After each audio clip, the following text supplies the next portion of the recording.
Hi everyone, welcome to the Collaborative Presents Prevention Works. My name is Tara Shannon and I'm the Community Coordinator for the Collaborative. Today we have Mike Marvin, who's a sergeant with the State Police in Vermont, and he's based out of the Shaftesbury Barracks. Mike is here today to shed some light on some issues related to underage drinking and driving. And another topic that we're going to talk about is the social host law. So Mike, I want to welcome you to our show today. We're thrilled to have you. And why don't I just open up with asking you a question? We all know it's unsafe and illegal for teens to drink and drive. I know that there is a .02 law in effect in the state of Vermont. And if you could talk about that a little bit, it would be helpful. Well, as we all know, everyone under the age of 21 is not allowed to possess or consume alcohol. If you're under the age of 21 and you've been consuming alcohol and have a breath alcohol content of .02 or above, but less than .08, which is the driving under the influence level, you can be charged with an O2 violation. So if you're 17 or 18 years old and you've had a couple of beers and you're driving and you get stopped, and your blood alcohol content is a .04 or above an O2, your license will be suspended for 6 months, and there's a fine also associated with that. You have to complete alcohol counseling courses, what we call crash courses. And that's just the start of it. So it's obviously very expensive, and for repeated offenses, if you get a second offense or more of an O2 violation, the minimum is a 1-year suspension of your license or up until you're age 21. So there's quite a penalty for it. And those crash courses will teach them, you know, what can happen if they've broken the law. Right. And I'd like to move on to the .08 law, and I'd like to find out what the consequences are that are related to the law. Right. Well, driving under the influence, .08 or above, is a criminal offense in the state of Vermont, what we commonly call drunk driving. So if you're .08 or above, your first offense, if you get arrested, it's a fine of up to $750. There can be imprisonment up to 2 years in jail, and your license suspension starts at 90 days. That's just for a first offense. Now that just goes with the criminal aspect of it. You're going to be, once your license gets suspended, in order for you to get your license back, you're going to have to take a crash course, which you have to pay for. Your insurance rates, if they don't drop you, your insurance rates are going to go up once you get a driving under the influence conviction. It literally will cost you thousands of dollars to get out of that hole if you get convicted of a DUI first offense. Now the penalties increase with each offense. If you get convicted of DUI a second offense, you have to serve a minimum amount of time in jail or a certain amount of time on the work crew, a Department of Corrections work crew. You can't get out of that if you get convicted. And then if you get convicted of a DUI 3 or more, which happens, you read it in the paper every once in a while, that's a felony offense.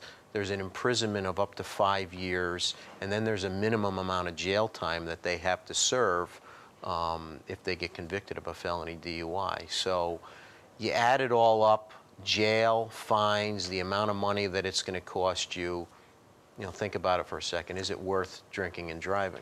And I think that kind of we can flow into the other topic of social host, right, which is, you know, important to shed some light on because prom season is coming up and graduation season is coming up. It is illegal to host and allow a teen drinking party in your home. It's illegal. Right. It's a crime in the state of Vermont. Neither the parents nor you or I or anybody at a country club or any other establishment can supply people under the age of 21 in Vermont with any alcohol. And the way we describe it as enabling people under 21, and that is either direct or immediate way for them to get the alcohol. So if you supply them with the house, the venue, if you buy the alcohol for them, you are committing a crime in the state of Vermont.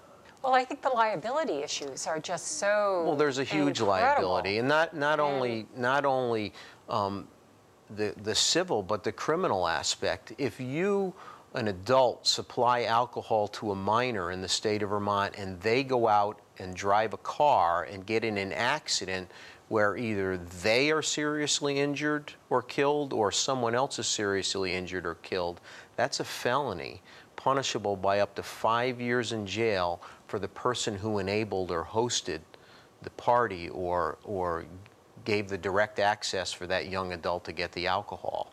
You know, if you supply alcohol to somebody from your house, say, and something happens because of that, you know, you're going to be held responsible in a lot of ways. Where do you get your tips from? We get a variety of tips. It could be people anonymously call in, they're driving on a road and they'll see that there's 40 or 50 cars parked on the side of the road, and there's a lot of young adults hanging around and they suspect that there's a party. We'll go send a trooper to go check that out. Many times it comes from a noise complaint. Somebody will call, there's a lot of noise coming from this house a couple doors down, and I know the adults that live there, and they're away in Europe for the week. We need to rely on the parents a lot to educate their kids about, you know, right and wrong as opposed to, you know, in reference to alcohol. And law enforcement certainly is just one piece of this puzzle. We can't solve all the problems. We're called law enforcement because we're paid to enforce the law. I'd like to talk about some tips, you know, for parents. And I think that the tips for parents can be very helpful in preventing any of these incidents, you know, to occur. And, you know, one tip naturally is to refuse to supply alcohol to anyone under 21. And to be at home when your child has a party, you know, to be there.